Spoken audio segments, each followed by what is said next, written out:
يا صباح الفل والياسمين عليكم يا حلوين، يا رب كلكم تكونوا بخير.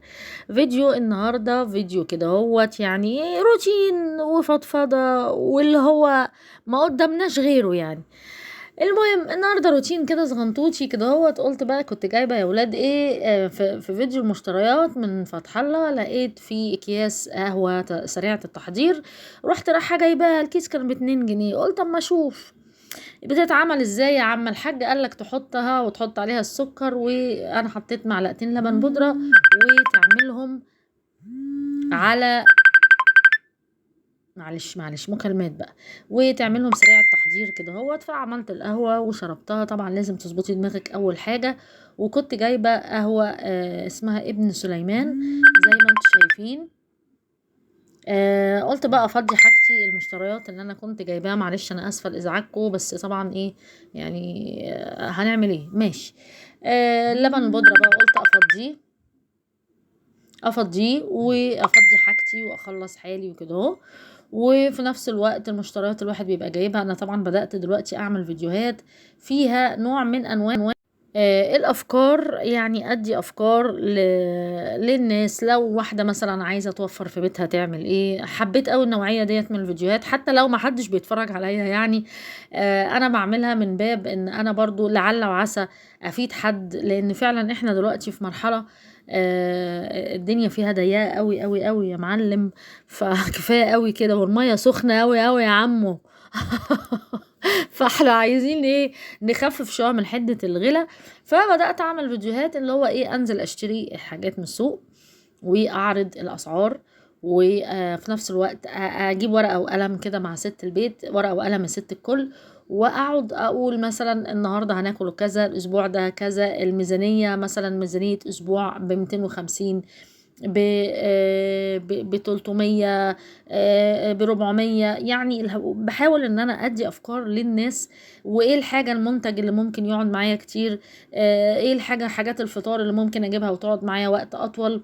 فكنت بحاول ان انا اعمل فيديوهات دي لعل وعسى بعد كده ان حد يستفاد بيها، لان احنا واصلين لمرحلة صعبة في انك انت بتنزلي دلوقتي ب 300 جنيه فتح الله مثلا. 300 جنيه ما تجيبش حاجة، لان انت لو انت في فتح الله انسي. لقيت اختلاف في السوق، يعني لما ننزل السوق بتشتري مثلا. الاول واحد كان بينزل يشتري حاجة الشهر كلها مرة واحدة، فالموضوع كان بيبقى صعب شوية. دلوقتي لا، دلوقتي كل ما الواحد يبقى معاه قرش بينزل مثلا 300 400 جنيه ينزل يجيب حاجة تستره في الأسبوع.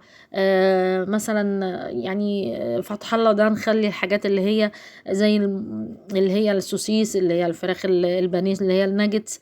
الحاجات اللي ممكن برضو فتح الله ليه عروض، والسوق ليه برضو أسعار. يعني السوق بيبقى أسعاره أفضل شوية من فتح الله، بس برضو ما نستغناش عن فتح الله في عروضه وفي حاجته. يعني كان في المشتريات ان انا جبت علبة جبنة نص كيلو عليها 200 جرام او 125 او 200 جرام ب31 جنيه. جبنة فيتا فحلوة. ف يعني انا بعمل الحاجة ديت من ضمن ان انا احاول اسهل على الناس، ده لو حد بيتفرج يعني. ونسبة بقى ان حد بيتفرج او حد مش بيتفرج، انا يعني اتقالت لي كلمة من يومين كده من حد يوتيوبر كبيرة كده ما شاء الله عليها يعني، بدون ذكر اسمها. وما طلبتش منها والله، يعني حتى ما طلبتش منها مثلا لا دعم ولا مش دعم، لان الدنيا برضو مشاهدات عندها مش قوي، بالرغم ان هي يوتيوبر حلوة يعني ما شاء الله، انسانة محترمة جدا. قالت لي كلمة كده جميلة قوي. قالت لي بقول لها يعني شغل القناة والدنيا واقفة والدنيا ضايعة والواحد بيشتغل مهما يشتغل، يعني مفيش، يعني الدنيا ماشية بطيء قوي. قالت لي بصي رزقك احنا ممكن يكون. قالت لي انا كمان بصي بالرغم ان هي ما شاء الله قناتها 90,000، بس مشاهداتها قليلة جدا.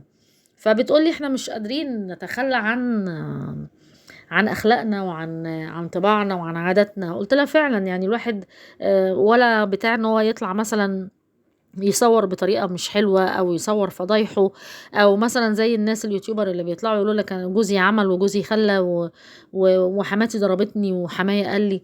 ما عندناش الكلام دوت. فقالت لي احنا علشان محافظين قوي قوي ان احنا نقدم محتوى محترم، فالدنيا واقفة معانا، واحنا طبعا عمرنا ما هنتخلى عن المحتوى المحترم. قلت لها بالظبط.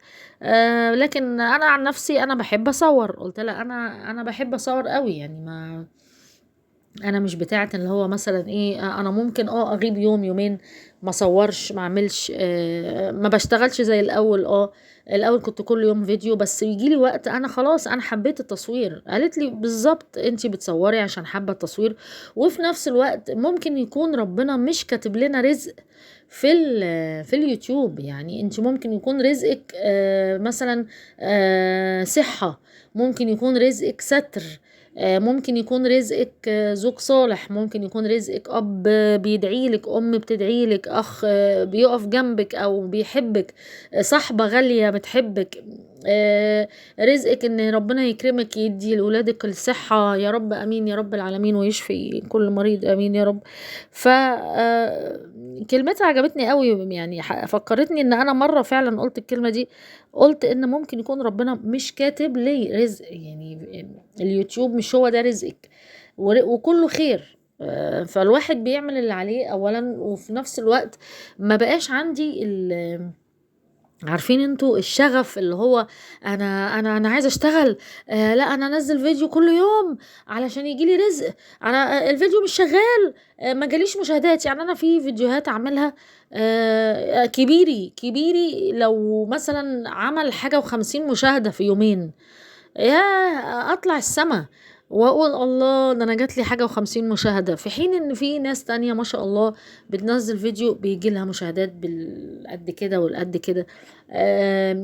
مثلا في فيديوهات بنزلها بتجيب 7 مشاهدات، 7 مشاهدات. ابقى اقول يا ربي يعني ايه ده الناس دي، يعني محدش بيتفرج؟ طب انا مش هتخلى عن مبادئي، يعني خلاص انتهينا. فبعمل الحاجه اللي بحبها وخلاص. وفعلا اليوتيوبر اللي كلمتني دي آه عندها حق، ان الرزق ممكن يكون كل حاجة في الدنيا ما عدا حاجة اليوتيوب، والحمد لله على ستره، يعني الحمد لله رب العالمين. المهم، اتمنى ان انا اكون فدتك بحاجه، نشطتك. ده الاستاذ كوكي طبعا كان قاعد كبتس كميله، قاعده فارده نفسها كده وكبتوسه. خلصنا بقى الاكل زي ما انتوا شفتوا، وفضينا حاجتنا وعملنا كوبايتين الشاي، وخلاص على كده واليوم بيخلص. الحمد لله رب العالمين ان اليوم بيخلص على خير. الواحد لما بيبقى له ابن تعبان ولا بنت تعبانه ببرد بسخونيه ولا حاجه زي رودي وياسين دلوقتي، يا عيني ربنا يشفيهم ولادي، بيبقى الواحد دماغه مقلوبه. نقول الحمد لله ان اليوم بيخلص على الستر وبيخلص على خير، ما فيش فيه حاجة وحشة والله. يعني لو يومنا ما تغيرش فيه حاجة قولي الحمد لله، لو يومك ما فيش حاجة اتغيرت فيه للأحسن قولي الحمد لله ان ما فيش حاجة اتغيرت فيه للأوحش. ربنا يكتب لنا ويكتب لكم الخير يا رب، ويرزقنا الخير والستر والرضا من عنده. متنسيش اللايك، واشوفك على خير. يلا سلام.